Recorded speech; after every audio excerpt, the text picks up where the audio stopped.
ఎవరి దగ్గర పోయి అడగాలో కూడా అర్థమైతే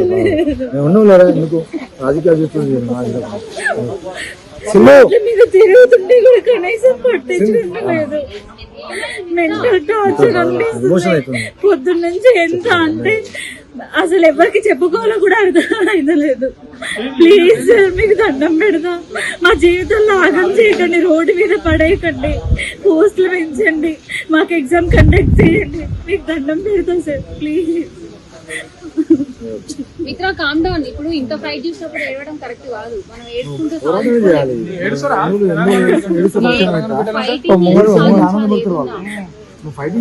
గుద్ది గుంజుకున్నా అడుకోడు కాదు. అడిగి అడిగి అలసిపోయినాం తప్ప అర్థం చేసుకునే పొజిషన్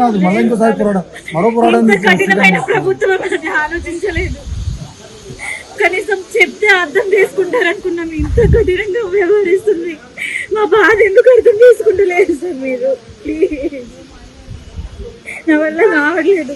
పొద్దున్న నుంచి ఎంత అంటే ఆ న్యూస్ పేపర్లో ఇస్తారు, ఏదో ఒకటి పంపిస్తూనే ఉంటారు. కనీసం మా బాధను అర్థం చేసుకోవాలి కదా.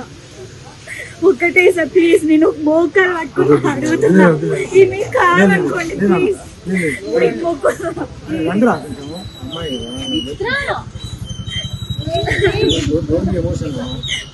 ప్లీజ్ సార్ ప్లీజ్, మిమ్మల్ని నిరుద్యోగుల తరపున మిమ్మల్ని అందరూ ఒకటి అడుగుతున్నా, కోర్టుకి ఎవరైతే విద్యార్థి సంఘాలు ఉన్నారో, పార్టీ వాళ్ళు ఉన్నారో, మా బాధను అర్థం చేసుకుని మాకు సపోర్ట్ చేయమని ప్రతి ఒక్కరిని అడుగుతున్నా ప్లీజ్.